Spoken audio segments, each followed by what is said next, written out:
Hi, so I thought I'd do a little video about the soul letter and why is the soul letter important? Okay, so if you're into journaling like I am and you want to learn how to connect to yourself properly, writing a soul letter is a really good way of learning to connect with your inner self, to connect with who you are and what you want out of life and what find out your purpose, find out what you want to do, find out your inner core. And sometimes it's really hard when there's a lot of noise going on in the world.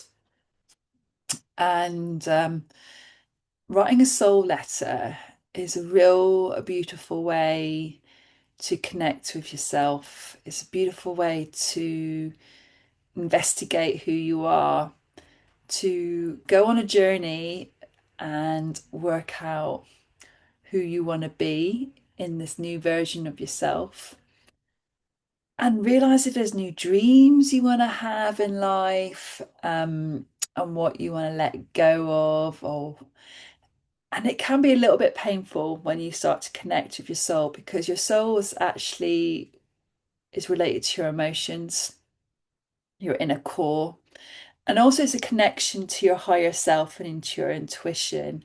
So, after a while, once you start learning how to write a soul letter, you will also find that soon you'll be able to learn to connect your intuition better and connect to your higher self. And because we've got loads of dimensions inside us. And, as humans, we're actually really quite complicated and we have loads of different parts of ourselves. And journaling is a really beautiful way to understand and work that out. So, why a soul letter? So, you've heard about writing a letter, like a love letter to yourself, or you've heard about writing a letter to forgive yourself about things. So, it's a similar thing. And it's a really amazing way to understand that. So, if you need some prompts, I've got five for you. And one of them is how to bring joy and make you feel alive. So, how to bring joy into your life and how does it make you feel alive is a beautiful prompt.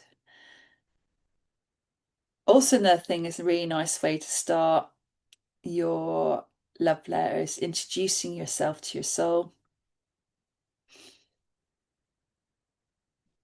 So you can start having that beautiful relationship. And you don't need prompts either. So you can just go free fall and see what comes up. That's a beautiful way of doing it. And I recommend to do that for the first one actually. But then if you feel like you need some prompts, then use these prompts too. So the second one is, how do I want to feel in my daily life? That's a good one. How do I want to feel? Not what I want or how I want, what tasks I need to do or anything like that. It's how do I want to feel? So really sit with that.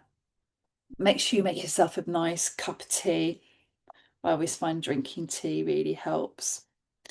I've got lavender dreams at the moment, which is from Wild Women Tea, which is actually my tea brand. So yeah, so that's really nice. How do I want to feel through my day? So don't, because you still have to go to work, you still have to like deal with your children or university or whatever you're doing, you still got tasks, but how do I want to feel when I'm doing them? Do I want to feel joy and happy? Do I want to be relaxed, calm? Do I want to release, any anxiety? So that's a really nice way to just like to see how you want to be. A third one is what are some small things you can do to, to nurture yourself and feel more connected? So that's a beautiful one. So how to nurture yourself. So that could be going for a walk in nature on your lunch break, or, getting up a little bit earlier. It could be having a nice bath, or doing something nice like a meditation, or doing yoga, go and get some exercise, go dancing, do some journaling.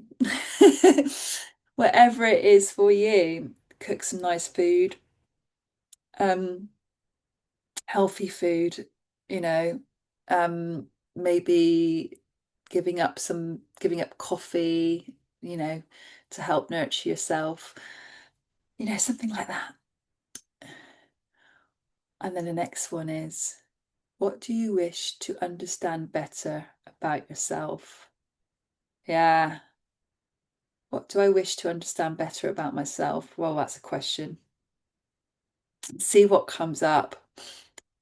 It could be that you want to understand your emotions better. Um, yeah, that's a really good one. It could be that you want to explore what makes you happy. Depends what stage of life you're in as well. These are really good questions because they do make you really think. They're quite simple, but also quite triggering. If they trigger you, that means that there's something that you need to dive into. And sometimes you might have to ask these questions a few times. So the first time you do your soul letter, you might only get a little bit far. And then I would recommend it to do it like a couple of times, you know, and then you'll see that every time you write yourself a soul letter, it will keep changing and you'll get more and more better, and the connection will get strong. So it's just not a one-off thing to do. Think of it as a pen pal. Do you remember pen pals back in the day? Do you ever had a French pen pal? Well, if you're in your 40s, you might have done, but if you're young, then I don't think you have pen pals, do you? Oh, it's a thing in the past. And the reason why to write a soul letter, to help you start on the journey to discovering self-discovery. Um, and that's the reason why to write a soul letter, to discover yourself. Counseling, coaching, going to see any type of practitioner is really helpful. But at the end of the day, you can be your own healer. And through journaling, it's one of the ways of learning how to connect and heal yourself. And I think sometimes they will bring, it's really good to go and see a counselor or a coach too, or a different type of practitioner. Depends what stage of your journey that you're in. And it's, this is a toolkit that you can use for the rest of your life. And that's what's really nice. Like, you could, like, after a while, you could like check in every couple of months and write yourself a soul letter and see where you are with yourself. Or you might keep it for a while as a weekly thing that you do for yourself. And yeah, it's just beautiful. Um, it can be a bit painful, and it might bring things up that you maybe not want to admit to yourself, or bring some truths up, but it's a way to connect and become your authentic self. So if you want to become authentic to yourself and aligned with yourself, this is a really nice way of doing it. It's a safe way of doing it with yourself as well. And it really encourages mindfulness and self-care too. And like, sometimes it might be nice to do like a little bit of a meditation beforehand. You do it before you do your soul letter, or you might want to write your soul letter first and then do the meditation afterwards. So yeah, play around with it. So I'll give you those questions again. What brings you joy and makes you feel alive? That's question one. Question two.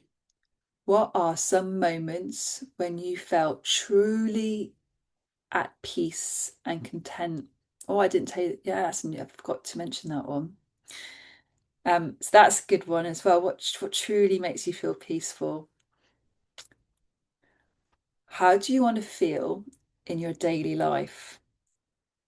There you go. Number three. Number four. What are some small things you can do to God, dang it, I lost my voice then. Let's start again, shall I, on that one? What are some small things you can do to nurture yourself and feel more connected? And then the last one, number five.